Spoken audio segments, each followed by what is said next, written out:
இருளில் நடக்கிற ஜனங்கள் பெரிய வெளிச்சத்தை கண்டார்கள் என்று சொன்ன முடியாது. வார்த்தைக்காய் நன்றி செலுத்துகின்றோம் ஆண்டவரே. எங்களுடைய உள்ளமாகி இருளிலே உடைய வார்த்தையினும் வசனத்தினாலே வெளிச்சம் தர இந்த நேரத்திலே நாங்கள் அதற்கு இடம் கொடுக்க எங்களை ஆண்டவர் ஒருமுகப்படுத்தும். பேசுகின்ற வார்த்தையை கேட்கவும் உங்களுக்கு சித்தமானதை செய்யவும் எங்களை ஆண்டவர் தகுதிப்படுத்திடணும். இயேசு கிறிஸ்துவின் மூலம் செபிக்கிறோம் அன்பின் நல்ல பிதாவே. அமர்வோம். ஒரு அரசன் தன்னுடைய பிறந்த நாளை மிக உற்சாகமாக கொண்டாட வேண்டும் என்று ஆசைப்பட்டான்.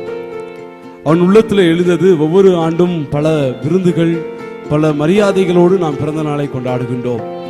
இந்த ஆண்டாவது நம்முடைய பிறந்த நாளை மக்களோடு நாம் கொண்டாட வேண்டும், மக்களுடைய தேவைகளை நிறைவு செய்கின்ற ஒரு பிறந்த நாளாக இந்த நாள் இருக்க வேண்டும் என்று சொல்லி அரசன் மனதிலே எண்ணினான். எனவே அறிவிப்பு கொடுக்க துவங்கினான். என்னுடைய பிறந்த நாள் அன்று எல்லாரும் என்னுடைய அரண்மனைக்கு வந்து உங்களுக்கு வேண்டியவற்றை இடத்துல கேட்டு பெற்றுக்கொள்ளலாம் என்று அரசன் ஒரு அரசாணை வெளியிட்டான். இது கேட்ட மக்களுக்கெல்லாம் ஒரு மகிழ்ச்சி. அதிலும் குறிப்பாக ஏழை எளிய மக்கள் மனதிலே ஒரு எண்ணம், நம்மளாம் என்னைக்கு அரண்மனைக்குள்ள போக முடியும், அரசனுடைய பிறந்தநாள் என்று அந்த அரண்மனையை நாம் சுற்றி பார்க்க போகின்றோம் என்று சொல்லி மனதிலே சந்தோஷத்தோடு எல்லாரும் அந்த அரண்மனைக்குள்ளே வரிசையாக நின்றார்களாம். ஒவ்வொருவரும் தன்னுடைய தேவைகளை அரசனிடத்தில் கேட்க ஆரம்பித்தார்கள். சிலர் நிலங்களை கேட்டார்கள், சிலர் பல விலை உயர்ந்த பொருட்களை கேட்டார்கள். இப்படி பல பரிசு பொருட்களை கேட்க கேட்க அரசன் கொடுத்து கொண்டே இருந்தாராம். ஒரு மூதாட்டி அந்த வரிசையிலே வந்து கொண்டிருந்தவர் அரசனிடத்திலே வந்து கேட்டாராம், நான் உங்களிடத்திலே கேட்க பொருளை கேட்கவில்லை, ஒரே ஒரு சின்ன உங்களுடைய உதவியை மாத்திரம் நான் நாடுகின்றேன் என்று சொன்னாராம். உடனே அரசன் என்னம்மா வேணும் சொல்லுங்க என்று கேட்டார். உடனே அந்த தாயார் சொன்னாராம், ஒரே ஒரு நாள் மாத்திரம் என்னுடைய இல்லத்திலே வந்து நீங்கள் விருந்து அருந்த வேண்டும் என்று இந்த வயதான மூதாட்டி கேட்டாராம். அரசனுக்கு ஒரு பக்கம் கோபம், அதே நேரத்தில் நான் கொடுத்த வாக்குறுதியை காப்பாற்ற வேண்டும். நான் உங்களை அரண்மனைக்கு வர வச்சேன், நீ என்னை உன் வீட்டுக்கு வர வைக்கிறியா என்ற ஒரு எண்ணத்தில் இருந்தாலும் சரி, கொடுத்த வாக்கை காப்பாற்ற வேண்டும் என்பதற்காக அரசனும் ரொம்ப ஆழமாக சிந்தித்தார். அரசவையில் இருந்தவர்களும் பல கேள்விகளை எழுப்பினார்கள். எப்படி இந்த அம்மாவுக்கு இவ்வளவு தைரியம் வந்துச்சு, அரசனை போய் வீட்டுக்கு கூப்பிடுறாளே என்று. ஆனாலும் அரசன் தன்னுடைய வாக்கை காப்பாற்ற வேண்டும் என்பதற்காக ஒத்துக்கொண்டார். சரி, வருகின்ற நாளை அரசன் குறித்து வைத்தார். உடனே தன்னுடைய அவையில் இருந்தவர்களை அனுப்பி அந்த மூதாட்டியுடைய வீட்டை பார்த்து வாருங்கள் என்று சொன்னார். போவதற்கு முன்பாக ஒரு மிகப்பெரிய, இவர்கள் கிளம்பி போகின்ற இடத்துல ஒரு மிகப்பெரிய முள்புதர். மூதாட்டி சொன்னார், இந்த முள்புதரை கடந்துதான் நான் என்னுடைய இல்லத்துக்கு செல்ல வேண்டும் என்று சொன்னார். உடனே அரசனிடம் போய் சொன்னார்கள், முள்புதர்களுக்கு இடையிலே அந்த மூதாட்டி வாழ்ந்து கொண்டிருக்கிறார். அரசன் சொன்னாரா, முள்புதரை எல்லாம் அகற்றிவிட்டு நல்ல அருமையான தார்ச்சாலையை போடுங்கள் வீட்டிற்கு என்று சொன்னார். தார்ச்சாலையை போட்டு வீட்டை பார்த்தால் நல்ல ரோடு இருக்கு, ஆனா வீடு குடிசை வீடு, ஓலையினாலே பின்னப்பட்ட வீடு. இதை பார்த்ததும் அரசல்கிட்ட சொல்றாங்க, நல்ல ரோடு போட்டுட்டோம், ஆனா அவங்க வீடு ரொம்ப குடிசை வீடா இருக்குதே, என்ன பண்றது? உன்னை அரசன் சொன்னார், அந்த வீட்டை அகற்றி ஒரு மாளிகை கட்டுங்கள், நான் வருவதற்கு. அழகான மாளிகை கட்டினார்கள். மாளிகை கட்டின அரசன் அமருவதற்கு நாற்காலிகள் இல்லை, அரசன் அமர்ந்து சாப்பிடுவதற்குரிய மேசைகள் இல்லை, அரசனுக்கு சமைத்து பரிமாறுவதற்குரிய பாத்திரங்கள் இல்லை. வீடு வெறுமையாக இருக்கின்றது. அரசன் போய் சொன்னாங்க, வீட்டுல ஒண்ணுமே இல்லை, வீடு மட்டும்தான் இருக்கு, வீட்டுல ஒண்ணுமே இல்லை. அரசன் சொன்னார், அந்த வீட்டுல என்னென்ன பொருட்கள் தேவையோ அத்தனையும் வாங்கி வையுங்கள் என்று சொன்னார். எல்லாம் வாங்கி வைத்து விட்டார்கள். அரசனும் விருந்து உண்டான். அப்பதான் அந்த மூதாட்டி சொன்னாராம், ஒரு நாளும் இந்த பக்கம் நீங்க வந்திருக்க மாட்டீங்க, இன்னைக்கு நீங்க ஒரு நாள் வருவதற்காக என்னுடைய பாதை மாறியது, என்னுடைய வீடு மாறியது, என்னுடைய வாழ்க்கை சூழ்நிலை மாறியது, நான் மாறிவிட்டேன், இனி மரணம் வரைக்கும் எனக்கு கவலை இல்லை என்று அந்த மூதாட்டி சொன்னார். ஒரு நாள் அரசனுடைய வருகைக்கு இத்தனை ஒரு ஆர்ப்பாட்டங்கள், இத்தனை ஒரு செல்வாக்குகள் என்றால், ராஜாதி ராஜா இம்மானுவேலராக நம்முடைய உள்ளத்திலே வர இருக்கின்றார். அவரை நாம் எத்தனை முறை அழைத்து இருக்கின்றோம். அவர் நம்முடைய உள்ளத்திலே வரும் பொழுது நம்முடைய வாழ்வின் பாதை மாறும். நம்முடைய உள்ளத்திலே இருக்கின்ற கட்டப்பட்டிருக்கின்ற உலக பிரகாரமான சிந்தனைகள் அகற்றப்படும். நம்முடைய உள்ளம் அவருடைய சித்தத்தினாலே நிரப்பப்படும். இதைத்தான் ஆண்டவர் இந்த நாளே நமக்கு கற்றுக் கொடுக்க அழைக்கின்றார்.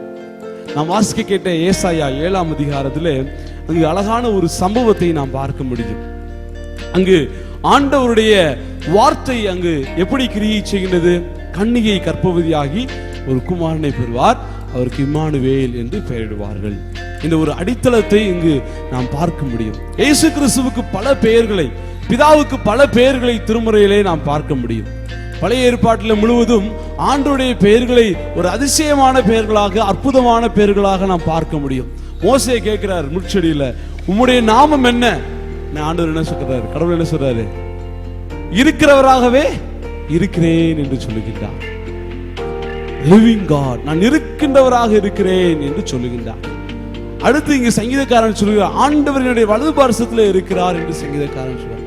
தேவரே என்னோடு கூட வருகிறீர் என்று சொல்லுகின்றார். யோசுவா பயந்து கலங்கி அச்சத்தோடு நிற்கிறான். ஐயோ, மோசே இறந்து விட்டார், நான் எப்படி இந்த இஸ்ரவேலை நடத்துவது, என்னோடு யார் இருக்கிறார் என்ற கேள்வியோடு இருக்கும் பொழுது ஆண்டவர் சொல்றாரு, நான் உன்னோடு இருக்கிறேன், பலன் கொண்டு திடமனதாயிரு என்று ஆண்டவர் எங்க வாக்கு பண்ணுகின்றார். பல இடங்களிலே இருக்கிறேன் இருக்கிறேன் என்பதை ஆண்டவர் உணர்த்துகின்றார்.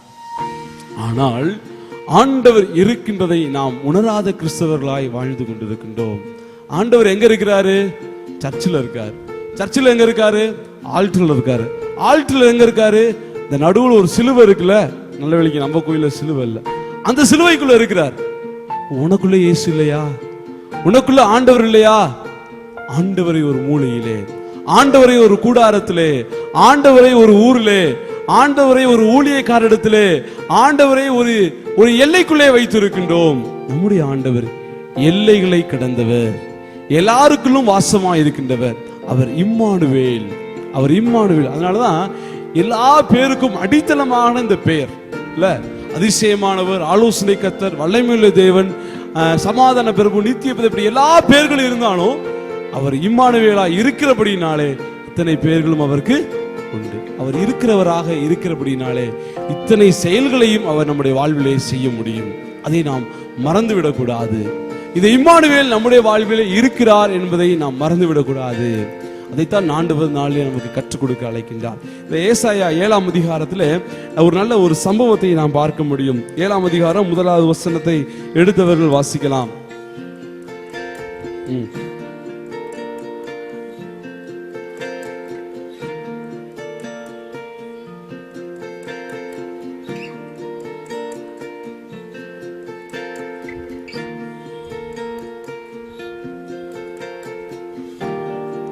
இங்கு 2 பேர் இந்த ஆகாசுக்கு எதிராக யுத்தம் பண்ண வருகின்றார்கள். ஒருவர் இஸ்ரவேல் ராஜா, இன்னொரு அசீரிய ராஜா. இந்த 2 பேரும் ஆளுக்கு ஒரு பக்கமாக கூடி வந்து யாரை எதிர்க்க விரும்புகின்றார்கள்? ஆகாஸ். இந்த ஆகாஸ் யாரு? அடுத்த வசனத்தை பாத்தீங்கன்னா, அடுத்த வசனத்துல பின்னாடி பாத்தீங்கன்னா, தாவீதின் குடும்பத்துக்கு அறிவிக்கப்பட்ட போது, இப்ப தாவீதின் குடும்பத்தோடு ஆளுகை செய்கின்ற ஒரு அரசன், தாவீதின் குடும்பத்திலே வந்து ஒரு அரசன், இவனுக்குள்ள நெருக்குதலான சூழ்நிலை, 2 பக்கமும் அழிவை நோக்கின ஒரு பாதை, ஒரு கலக்கமான சூழ்நிலை, ஒரு பயங்கரமான பயமான சூழ்நிலை, போய்கொண்டிருக்கின்ற சூழ்நிலை என்ன? அழிவின் பாதை. தன்னை தாக்க போகின்றார்கள். 2 பக்கமும், இங்கிட்டு தப்பிக்கலாம்னா அங்கிட்டு போக முடியாது, அங்கிட்டு இங்கிட்டு போக முடியாது. 2 பக்கமும் ஒரு பாதிப்பை சந்திக்க போகின்றான். ஒரு கலக்கம் இவனுக்கு மாத்திரமல்ல, இவனை சார்ந்திருக்கின்ற அத்தனை பேருக்கும் ஒரு கலக்கம். அதே நேரத்தில் ஏசாயா தீர்க்கதரிசி வந்து சொல்றாரு, நீ ஆண்டவரிடத்திலே ஒரு அடையாளத்தை கேள் என்று சொல்லுகின்றார். ஆனா இவன் என்ன சொல்றான்? நான் எப்படி ஆண்டவரை பரீட்சை பார்ப்பது? அப்படியே நியாயப்பிரமாணத்தை ஒரு பின்பற்றின மனிதனை போல பேசுகின்றான். இவனை குறித்து நாம் வாசிப்போமேயானால் 2 ராஜாக்கள் 16ஆம் அதிகாரம் 2வது வசனத்திலே மிக அழகாக சொல்லுகின்றது. தன் தகப்பனாகிய தாவீது ஆண்டவர் மீது எப்படி பக்தியாக இருந்தானோ அப்படி இவன் பக்தியாக இல்லாத ஒரு மனுஷன். ஆண்டவரை அறிந்தும் ஆண்டவருடைய இருப்பு நிலையை உணராத ஒரு மனுஷன், ஆண்டவர் ஆளுகை செய்கின்றார் என்பதை உணராத ஒரு மனுஷனாக இவன் இருக்கின்றான். அப்படியும் ஆண்டவர் இரக்கப்பட்டு ஏசாயா மூலியமா ஒரு வார்த்தையை சொல்றாரு, நீ இனியும் பயப்படாத, இம்மானுவேல் உன்னோடு இருக்கிறார் என்பதை உணர்த்துகின்றார். ஒரு கலக்கமான சூழ்நிலை, ஒரு பயமான சூழ்நிலையிலே வருகின்ற முதல் வார்த்தை என்னன்னா, இம்மானுவேல், இம்மானுவேல், நான் உங்களோடு இருக்கிறேன் என்று ஆண்டவர் சொல்கிறார். கர்த்தர் நம்மோடு இருக்கிறார் என்று அர்த்தமாம் என்று ஒரு வார்த்தையை ஆண்டவர் இந்த கலக்கமான சூழ்நிலையிலே ஆகாச அரசருக்கு கொடுக்கின்றார். ஆண்டவர் உங்களோடு இருக்கிறார் என்பதை நீங்கள் மறந்து விட வேண்டாம், பயப்பட வேண்டாம் என்று இங்கு கற்றுக் கொடுக்கின்றார். நம்முடைய வாழ்விலே இக்கட்டுகள் வரும் பொழுது, பிரச்சனைகள் வரும் பொழுது, போராட்டங்கள் வரும் பொழுது நம்ம முதல்ல எடுக்கிற ஸ்டெப் என்ன? முழங்கால் போடுறோமா, மொபைல்ல கால் பண்றோமா, இல்ல பிரச்சனையை கண்டு பயந்து ஓடுகின்றோமா? இந்த பிரச்சனை எனக்கு வருகின்றது என்று மனித தயவை நாடி ஓடுகின்றோமா? ஒன்றை நாம் மறந்து விடுகின்றோம், இம்மானுவேல் என்னோடு இருக்கின்றார். தேவன் நம்மோடு இருக்கிறார் என்று அர்த்தமாம், அர்த்தமாம் என்று நாம் பல ஆண்டுகளாக கேட்கின்றோம். எப்ப இருக்கிறாரு? டிசம்பர் மாசத்துல மாத்திரம் இருக்கிறாரா?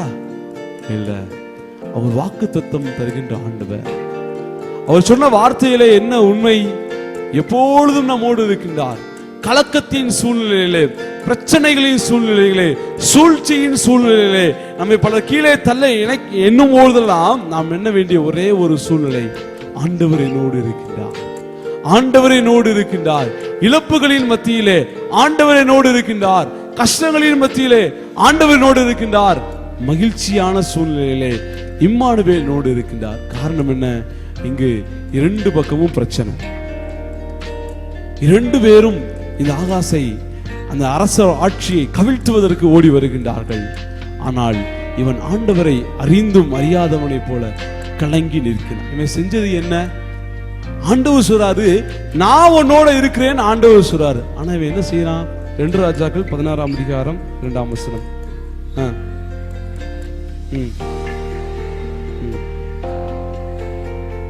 இந்த 16 வருஷம் அரசாளுகிறவன் அந்த 8வது வருஷத்துல பாருங்க அவன் செய்த காரியத்தை.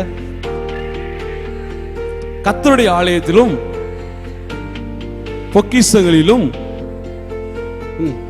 எடுத்து யாரு கொடுக்கிறான்? அசீரிய ராஜா என்ன பண்ணா?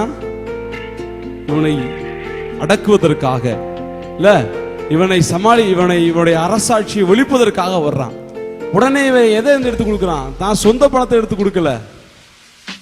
யாரு கேட்க மாட்டாங்கன்னு நினைச்சான்? கோயில் பணத்தை எடுத்தா யாரு கேட்க போறா? கோயில் பொருள் எடுத்தா யார் கேட்க போறா? ஆண்டவர் கேட்கின்றவர் என்பதை அவன் மறந்து போனவனாக கோயில் இருக்கின்ற பரிசு பொருட்களை எடுத்து கொடுக்கிறான் அசீரியாட்டு.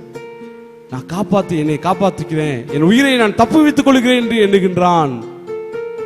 அவனுடைய நிலைமை பரிதாபம். ஆண்டவர் கூட இருக்கிறார் என்பதை மறந்து போனான். இம்மானுவேல் என்னை காப்பாற்றுவார் என்ற நம்பிக்கையை அற்று போனான். என்கிட்ட இருக்கிற பதவி, எனக்கு இருக்கின்ற பணம், எனக்கு இருக்கிற சொத்து, எனக்கு இருக்கின்ற பொருட்களை வைத்து நான் என் உயிரை காப்பாற்றிக் கொள்ளலாம் என்று எண்ணினான். ஆண்டவரையே மறந்து போனான். எனக்கு அவர் கொடுத்த வாக்குத்தத்தத்தை அவன் மறந்து போனான். என்னோடு இருக்கின்றவர் இம்மானுவேல் என்பதை மறந்து போனான். கோயில் இருக்கிறத, குடும்பத்தில் இருக்கின்றத இவன் தான தர்மம் பண்ணி தன்னை தப்பித்துக் கொள்ள நினைக்கின்றான். கடைசியில ஐயோ பரிதாபம். கிறிஸ்தவ வாழ்க்கையிலே வாழ்ந்து கொண்டிருக்கின்ற நாம், கிறிஸ்துவை அறிந்து கொண்டிருக்கின்ற நாம், பண்டிகைகளை ஆசரிக்கின்ற நாம், ஆண்டவர் நம்மோடு இருக்கிறார் என்பதை மறந்துவிடக்கூடாது. ஆண்டவர் நம்மோடு எல்லா நிலையிலும் இருக்கிறார் என்பதை மறந்துவிடக்கூடாது. நன்மை செய்யும் போதும் ஆண்டவர் நம்மோடு இருந்து நம்மை பார்க்கின்றார். நீங்களும் நானும் தீமை செய்யும் போது நம்முடைய தீமையை ஆண்டவர் பார்த்து கொண்டிருக்கின்றார். இம்மானுவேல் நம்மோடு இருக்கின்றார். இந்த அரசன் ஆண்டவருடைய வாக்கு தத்தத்தை மறந்து போனான். ஆண்டவர் சொன்ன உறுதியை மறந்து போனான். ஆண்டவரை மறந்து போனான். ஆனா ஆண்டவர் சொல்லாது, நான் உன்னோடு இருக்கிறேன் என்று சொல்லுகின்றான். கலங்கி போன நிலையில இருந்த மக்களை சரியான வாக்குத்தத்தத்தை கொடுத்து ஆண்டவர் கலக்கத்தை நீக்கினார். ஆனால் அந்த அரசனோ அந்த கலக்கத்தை ஏற்றுக்கொண்டார். இன்னைக்கு பல நேரங்கள்ல நம்மை ஆற்றுவதற்கு ஆண்டவருடைய வார்த்தை நமக்குள்ளே வந்து கொண்டே இருக்கின்றது. ஆனால் ஆண்டவருடைய வார்த்தையை விட உலகத்தின் பாதுகாப்பை நாடி தேடி ஓடிக்கொண்டிருக்கின்றோம். எப்படியாவது நாம் மீண்டும் விடக்கூடாதா, எதை கொடுத்தாவது மீண்டும் இந்த உலகத்திலே நாம் பெரிய இடத்தை பிடித்து விடக்கூடாதா என்ற எண்ணம் தான் இருக்கின்றதை தவிர நாம் செய்கின்ற தவறு என்பதை உணர்வதில்லை. நாம் செய்கின்ற தவறை ஆண்டவர் பார்த்து கொண்டிருக்கின்றார் என்பதை உணர்வதில்லை. இம்மானுவேல் நம்மோடு இருக்கின்றார். இம்மானுவேல் நம்மோடு இருக்கின்றார். 2 மலைகளுக்கு நடுவிலே ஒரு மனிதன் கயிறுகளை கட்டி தன்னுடைய நண்பர்கள், உறவினர்கள் எல்லாருக்கும் ஒரு அறிவிப்பு கொடுத்தானாம். இந்த 2 மலைகளுக்கு இடையே நான் கயிறுகளின் மீது நடந்து போக போகின்றேன் என்று சொன்னாலாம். மக்களுக்கெல்லாம் ஒரு ஆச்சரியம். என்ன ஆச்சரியம்? எப்படி கயிறுல இந்த மனுஷன் நடந்து இந்த மலைக்கு அந்த மலைக்கு போக முடியும்? நல்ல தூரம், நல்ல ஆழம். இப்படிப்பட்ட சூழ்நிலையில எப்படி இந்த மனிதனாலே நடக்க முடியும் என்று எல்லாரும் எண்ணினார்கள். நடப்பதற்கு ஆரம்பிக்கின்ற அந்த நேரத்தில் எல்லார்ட்டையும் கேட்டாராம், நான் நடந்துருவேன், நீங்க நம்புறீங்களா அப்படின்னு கேட்டாராம். உடனே அவங்க எல்லாம் யாரும் வாயை திறக்கலையா, அமைதியா இருந்தாங்களாம். சரின்னு இவர் இந்த பக்கம் நடந்து அந்த பக்கம் போயிட்டார். போனதுமே அங்கிட்டு இருக்க மக்கள்கிட்ட கேட்டாராம், திரும்ப நான் அந்த பக்கம் விழுகாம போயிருவேன், நீங்க நம்புறீங்களா அப்படின்னு கேட்டாராம்.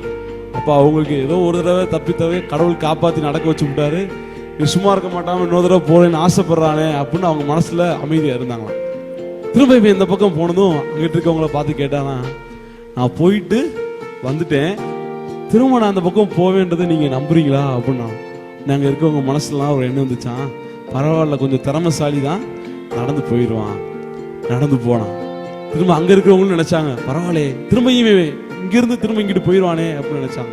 அதே மாதிரி 2 முறை நடந்து முடித்தான். 3வது முறை ஒரு அறைகூவல் கொடுத்தான். இங்க இருக்கிற யாராவது என் தோள் மேல ஏறிக்கோங்க, உங்களை இந்த மலையை என்னோட சேர்ந்து உங்களை இந்த மலையை நான் கடந்து கூட்டு செல்கின்றேன், அழைத்து செல்கின்றேன் என்று சொன்னானாம். எல்லாருக்கும் ஒரே சந்தோஷமா இருந்திருக்குமா? அப்படியே கூட்டம் கொஞ்சம் கொஞ்சமா என்ன ஆரம்பிச்சிச்சு. இப்போ நம்ம வாடு கையை பிடிச்சி இழுத்து தள்ளி விட்டுற போறான்பா அப்படின்னு எல்லாம் பயந்து அங்கங்க தெரிச்சு நிக்க ஆரம்பிச்சிட்டாங்க. ஒரு சின்ன பையன் குடுகுடுன்னு ஓடி வந்தான். நான் வரேன், என்னை கூட்டு போங்களேன் அப்படின்னு சொன்னான். எல்லாரும் அந்த பையனை, ஏப்பா அறிவு இல்லையா உனக்கு? எவ்வளோ உயரமான மலை, எவ்வளோ தூரம், நீ எப்படி இதில் போக முடியும்? 2 பேரும் சேர்ந்து விழுந்துடக்கூடாதேப்பா அப்படின்னா எதுவும் சொல்லாம ஏறிட்டான். ரொம்ப சந்தோஷமா மலையை கடந்து போயிட்டு திரும்ப வந்தாங்களாம். அங்க இருக்கிறவங்க எல்லாம் கேட்டாங்களாம் அந்த தம்பிட்ட. அப்ப அவரை பெரிய ஆளை மறந்துட்டாங்க. தம்பிட்டு, எப்படிப்பா உனக்கு இவ்வளவு தைரியம் வந்துச்சு இந்த மலையை கடக்கிறதுக்கு? அவன் சொன்னானா, நான் யார் தோல் மேல உட்காந்து தெரியுமா? எங்க அப்பா தோல் மேல. எங்க அப்பா என் கூட இருக்கும்போது எங்க அப்பா என்னை கீழே தள்ளவே மாட்டாருங்க. எங்க அப்பா என்னைய புடிச்சுக்குவாரு. அவர் நான் இருக்கேன்றனால என்னை பாதுகாப்பா கூட்டு போவாரு. ஏன்னா நான் இருக்கிறது என்னுடைய தகப்பனுடைய தோல் மீது. நீங்களும் நானும் இம்மானுவேலர் ஆகிய ஆண்டவருடைய தோல் மீது அமர்ந்து கொள்ள வேண்டும். இந்த வாழ்க்கை பிரயாணத்திலே அவர் நம்மோடு பயணிக்கும் பொழுது இந்த உலகம் நம்மை மேற்கொள்ளாது, உலக பயங்கள் நம்மை மேற்கொள்ளாது, உலக ஆசைகள் நம்மை இந்த உலகத்திலே கலக்கத்தில இருந்து நீக்கிவிடும், பயங்கள் நம்மை மேற்கொள்ளாது. இம்மானுவேல் என்னோடு இருக்கின்றார். எத்தனை பேர் விசுவாசிக்கிறீங்க? என் கூட இம்மானுவேல் இருக்கு. அல்லேலூயா. நம்மோடு இம்மானுவேல் இருக்கின்றார். 2வதாக இந்த இம்மானுவேல் யாருக்கு காட்சி கொடுக்கின்றார்?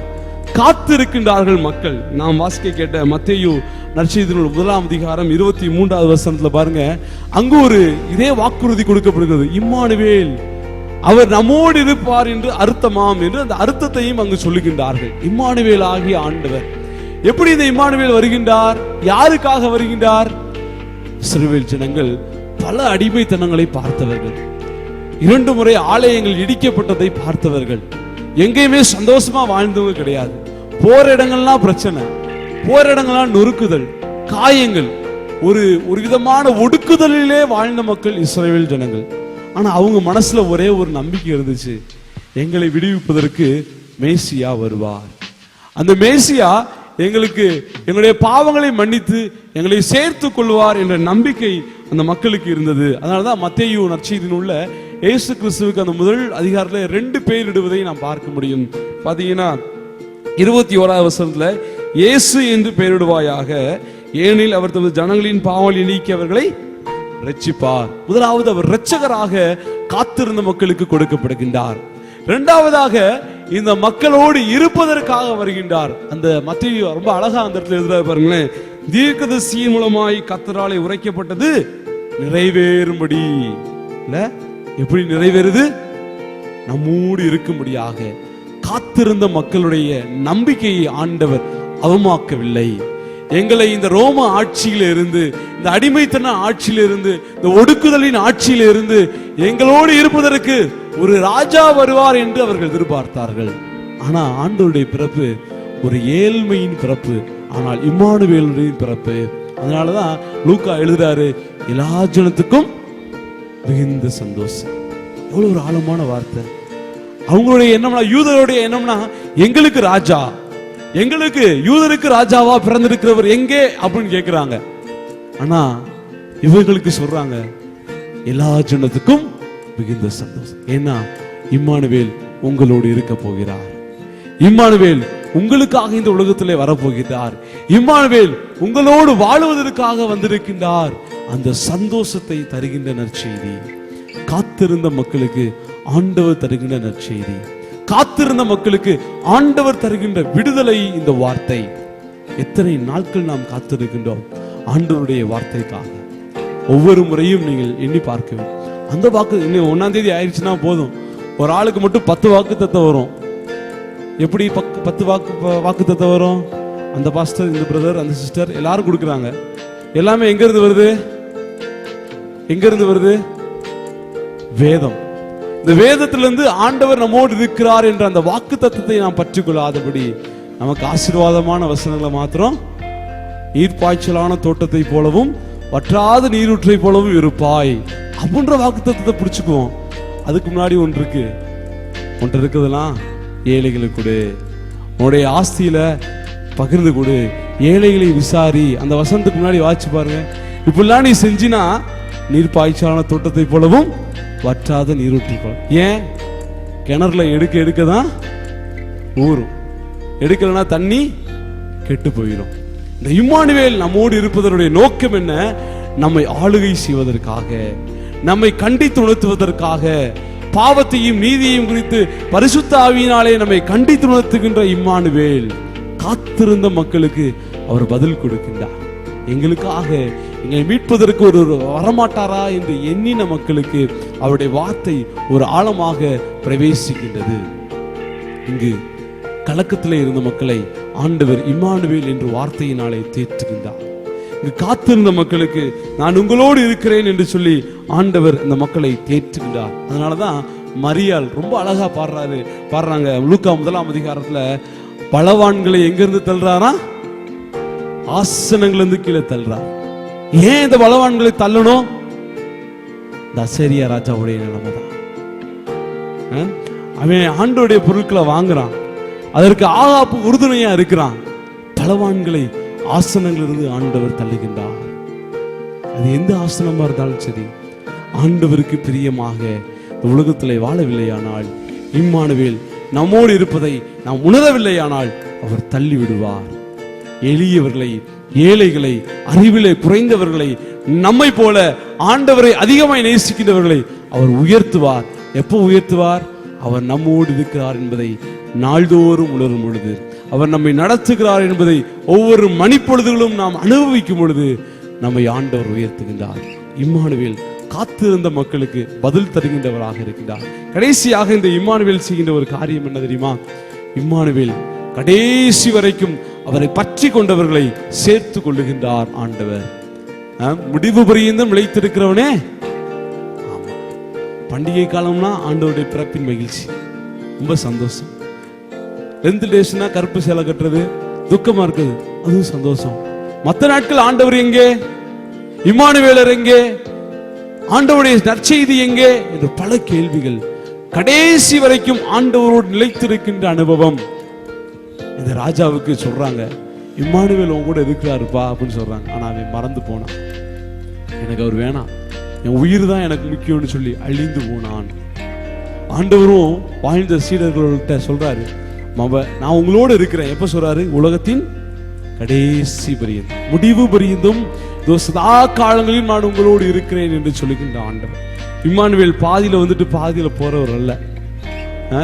திடீர்னு வந்து நம்மளை ஆசீர்வதிச்சுட்டு திடீர்னு போறவர் அல்ல. இன்னைக்கு ஜபங்கள்லாம் அப்படிதான் இருக்கு. மேல இருந்து உடனே இறங்கி வாங்க ஆண்டவரே, உடனே நீங்க மேல போங்க ஆண்டவரே, உடனே ஆசீர்வாதத்தை கொடுங்க ஆண்டவரே, உடனே ஆசீர்வாதத்தை எடுங்க ஆண்டவரே. இந்த உலகத்திலே விசுவாசம் மறைந்து கொண்டிருக்கின்றது. ஆனா ஆண்டவர் அப்படி அல்ல. நேற்றும் இன்றும் என்றும் மாறாதவர், நம்மோடு இருக்கின்றார். ஆண்டவரை வானா வர்றதுக்கும் போனா போறதுக்கும். இன்னைக்கு நிறைய பேர் ஆண்டவரோட பர்வத்துல காப்பி குடிக்கலாம் ஆரம்பிச்சுட்டாங்க. ஆண்டவர் யார் என்பதை மறந்து விட்டோம். அவர் நம்மோடு இருக்கின்றார். அவர் நம்மை நடத்தி கொண்டிருக்கின்றார். அவர் நம்மை செயல்படுத்தி கொண்டிருக்கின்றார். கடைசி வரைக்கும் அவரோடு இருக்க வேண்டும். கொஞ்சம் ஆண்டவருக்குள்ள வந்துட்டோம்னா ஆண்டவரோட நம்ம யாராயிரும்? லூசிபரை போல, இந்த தேவ தூதனை போல நாம் மாறி விடுகின்றோம். நானே ஆண்டவன் என்று சொல்லி விடுகின்றோம். நானே பரிசுத்தவான் என்று சொல்லிவிடு. இல்ல, கடைசி வரைக்கும் அவர் நம்மோடு இருக்கின்றார். பூமியின் கடைசி வரையும் அவர் நம்மோடு இருக்கின்றார். நாம் அல்ல, அவரே. பேதுரு ஆண்டவரை பார்த்து சொல்றார், நீங்க இந்த தண்ணியில் நடக்கிறீங்க ஆண்டவரே, எனக்கும் இந்த தண்ணியில் நடக்கணும்னு ஆசை இருக்கு, இறங்கி வாப்பா. ஆண்டவரை பார்த்துக்கிட்டே போறான். ரொம்ப அழகா நடக்கிறான். தண்ணியில் நடக்கிற மாதிரி அவனுக்கு தெரியல, தரைமேல நடக்கிற மாதிரி அவன் அனுபவிக்கிறான். ஆஹா, என் ஆண்டவரை பார்த்துட்டு நான் நடக்கும்போது நான் தண்ணியில் நடக்கிற மாதிரியே எனக்கு உணர்வு இல்லையே அப்படின்னு சொல்லி கீழே பார்க்கறான். என்ன இருக்கு? மூழ்க ஆரம்பிச்சிட்டான். ஏன்? நான் தான் நடந்துட்டேன்ல, இனி எதுக்கு நான் ஆண்டவரை பார்க்கணும்னு கீழே பார்த்துட்டான், விழுந்து போய்விட்டான். ஆண்டவர் சொல்றாரு, இல்ல, என்னையே பார், பதறாத, விசுவாசி என்று சொல்லுகின்றார். இம்மானுவேலுடைய அனுபவம் அதுதான். கடைசி வரைக்கும் அவரை பார்க்க வேண்டும், கடைசி வரைக்கும் அவரை பற்றி கொள்ள வேண்டும், கடைசி வரைக்கும் நாம் அவரோடு இருக்க வேண்டும். இன்னைக்கு பல நேரங்கள்ல நம்ம ஆண்டவருடைய கையை பிடிக்கணும்னு ஆசைப்படுறோம். ஒரு பெரிய கூட்டம் இருக்குன்னு வச்சுக்கோங்க. ஒரு தாய் தன்னுடைய பிள்ளையோடைய கையை பிடிச்சிட்டு அழைத்து போறது நல்லதா? பிள்ளை வந்து தாய் கையை பிடிச்சிக்கிறது நல்லதா? யோசிச்சு பாருங்க. பிள்ளை பிடிச்சிச்சுன்னா ரொம்ப கூட்டம் வரும்போது என்ன பண்ணி ஆட்டோமேட்டிக்கா பிள்ளை பயத்துல கைய விட்டுரும். ஆனா தாய் அப்படி இல்லை. என்ன கஷ்டம் வந்தாலும், என்ன ஒரு நெருக்குதல் வந்தாலும் தன்னுடைய பிள்ளையுடைய கையை இறுக பற்றி கொள்ளுவாள். பிள்ளையை விட்டுவிடக்கூடாது என்று எண்ணுவாள். அந்த அனுபவம் நமக்கு இருக்க வேண்டும். பல நேரங்கள்ல ஆண்டவர் கையை பிடிச்சிட்டு நம்ம விட்டுறோம். நான் அவர் நம்முடைய கையை பிடிக்க வேண்டுமே ஆனால் அந்த இம்மானுவேலரை நாம் பற்றி கொள்ள வேண்டும். அந்த இம்மானுவேலரை நாம் பற்றி கொள்வோமே ஆனால் கடைசி பரியந்தமும் அவருடைய ராஜ்யத்திலே நாம் மகிழ்ந்திருக்க முடியும். உங்களுக்காக, எனக்காக, எல்லா ஜனத்துக்கும் மிகுந்த சந்தோஷத்தை உண்டாக்கும் நற்செய்தி எனவே ஆனால் நம்மோடு இருக்கின்ற ஆண்டவர், சதா காலமும் உயிரோடு இருக்கின்ற ஆண்டவர், நம்மோடு வாசம் அணுகின்ற ஆண்டவர். பாவம் செய்யும் போது நம்முடைய உள்ளத்திலே அது பேச வேண்டும். நான் இதை பார்க்கிறேனே, என் கூட ஆண்டவர் இருக்கிறாரே, நான் இதை பார்க்கலாமா? அந்த உணர்வு ஏற்பட வேண்டும். இதை நான் தொடுகிறேனே, இதை நான் தொடலாமா?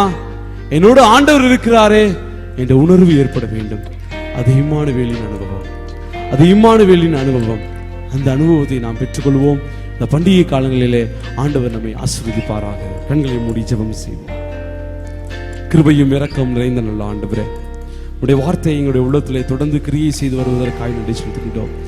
இன்னும் எங்களுடைய உள்ளங்களிலே இருமாப்பான எண்ணங்கள், பழி வாங்க வேண்டும் என்ற எண்ணங்கள், இன்னும் காயப்படுத்த வேண்டும் என்ற எண்ணங்கள், இன்னும் பதவி ஆசைகள், இன்னும் ஆண்டவரை பண ஆசைகள், இன்னும் குடும்பத்துக்குள்ளே தகராறு ஏற்படுத்துகின்ற எண்ணங்கள், பிரிவினையின் எண்ணங்கள் இருக்குமே. ஆனால் இம்மானுவேலர் என்னோடு இருக்கின்றேன், நீர் என்னை பார்த்து கொண்டிருக்கின்றேன் என்பதை உணர்ந்து ரட்சிப்பின் அனுபவத்தை பெற்றுக்கொள்ள கடைசி வரைக்கும் உமக்காய் வாழ எங்களை எடுத்து பயன்படுத்தும்.